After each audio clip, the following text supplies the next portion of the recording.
Okay, here's a basic video going over area of squares, rectangles and parallelograms because the shapes are all really similar in terms of how we deal with them. Okay, so if you look on the screen, see our most basic shape, which is a square. Now if we think back to how we would originally learn area, we would have our shape split up very approximately here into little individual squares, and we would say that each one of those was a square centimetre. So I've said that my square is 1, 2, 3, 4, 5 along the way, 1, 2, 3, 4, 5 up the way, and we would take that a step further and we could count them of 1, 2, 3, 4, 5, so on, all the way up until we get to 25 square centimeters. Okay, but that's not really useful to us, so let's get rid of that.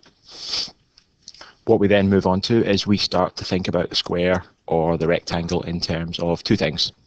We think about length and breadth. So remember, I had 5 along the way and 5 up the way, so to work out the area we multiply the length and the breadth, and that works for any square, any rectangle, or as we'll see in a second, any parallelogram. Okay, so how are we going to write that down?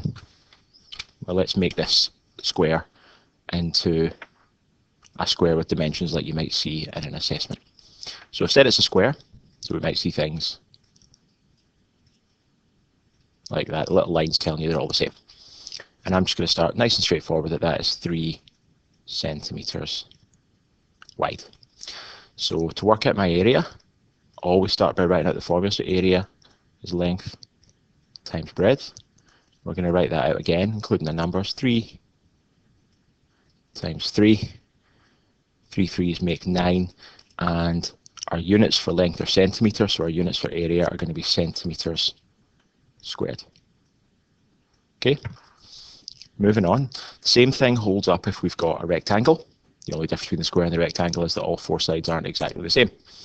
So in this case, I'm going to say that my rectangle is 5 centimeters along and 3 centimeters up and down. Again, very similar process. A for area,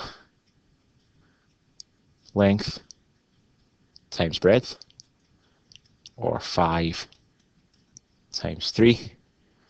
5 3s make 15. My units here again are centimeters, so it's centimeters squared. Okay, last shape I want to very quickly look at is a parallelogram. How am I going to work out the area of this parallelogram? So if I think about it, I'm going to split it up into some shapes. Okay, if I put a little line down here and a little line down here, what I have in the center is a rectangle, and I have 2 identical triangles.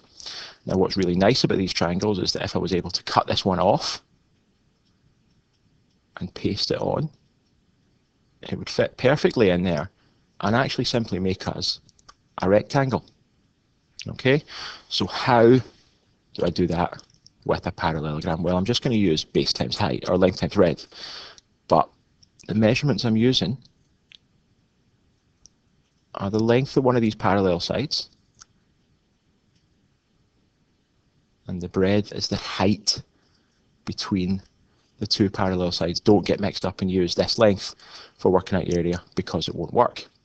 So now all I need to do, if I wanted to work out the area of this parallelogram, if I said that that was 10 millimeters and that this was 4 millimeters, then my area would be my length times breadth, or 10 times 4, which would make 40 millimeters squared. Okay, I put that in just to remind you we need to make sure we're using the units.